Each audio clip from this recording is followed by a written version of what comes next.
Assalomu alaykum. Mana qarang, hozir televizorga kirib qarang. Toshkent havasi ifloslangan. Bunda har xil elementlar ko'payib ketgan.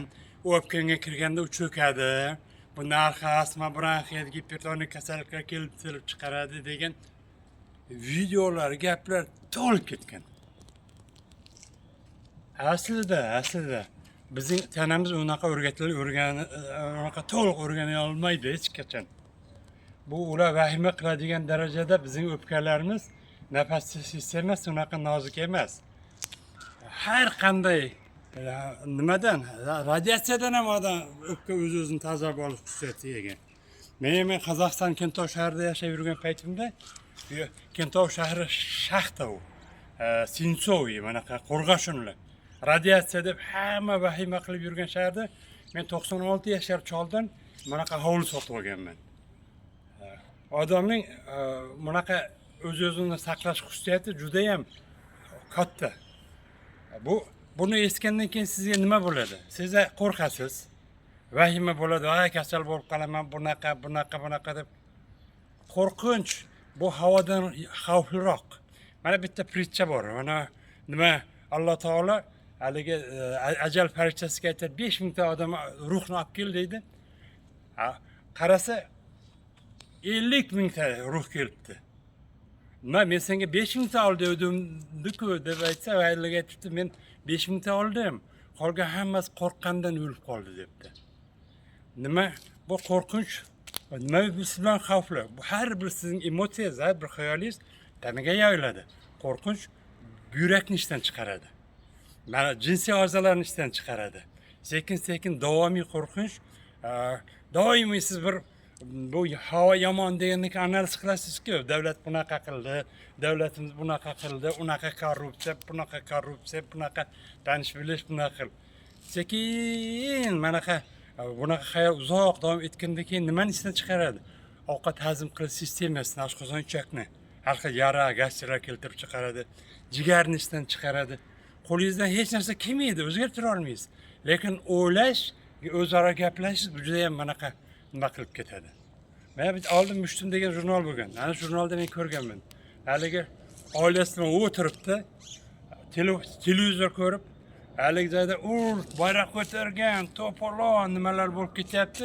Hali bola chaqasi bilan o'tirgan erkak aytyapti, "Qara, qayoqqa qarasang to'polon, janjal, qo'y O'zbekistonga ashula eshitamiz" degan. Juda ham to'g'ri. Xayolni nima qiling? Agar bunaqa vahimadan ko'ra o'z ustingizda ko'proq ishlab, mana shu har xil nafas mashqlarini, juda bo'lmagan shunaqa mashqlarni, tana mashqlarini qilib yursangiz, siz demak bu havoga qarshi, bu nima hozir umuman havo juda ham toza. Bugun nechinchi chil? 14-dekabr.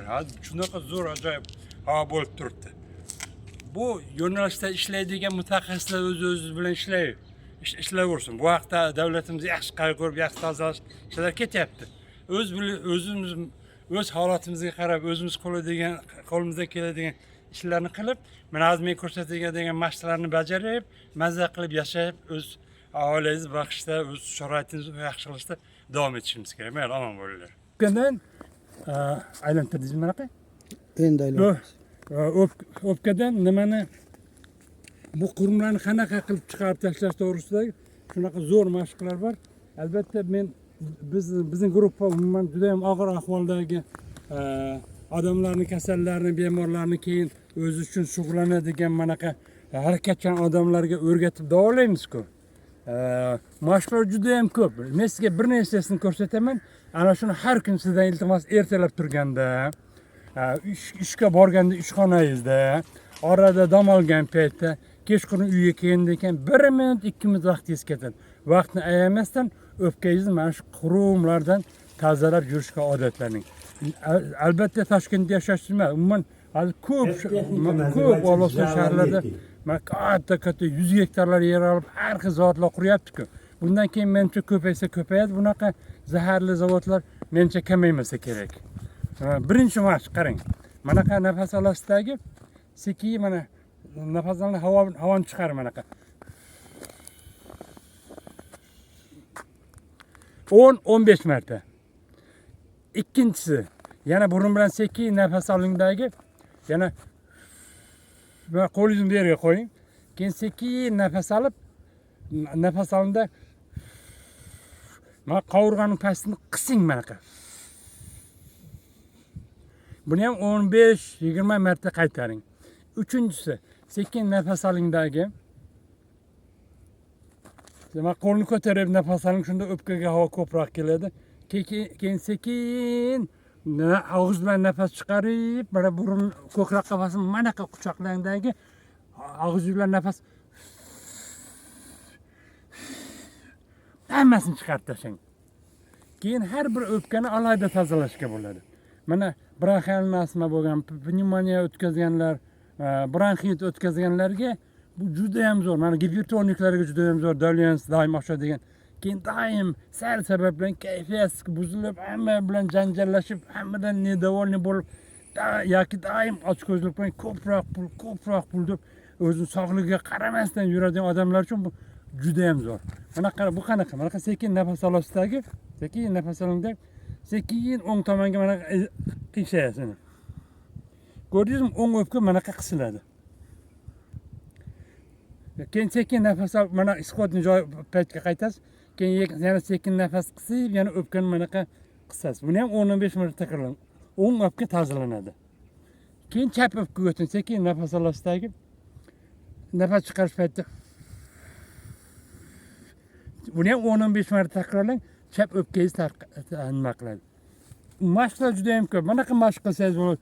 Mana bu yerda bizda diafragma degan parda bor. Internetdan qarab ko'ring. Barcha sizlar meni internetdan ko'ryapsizlar-ku.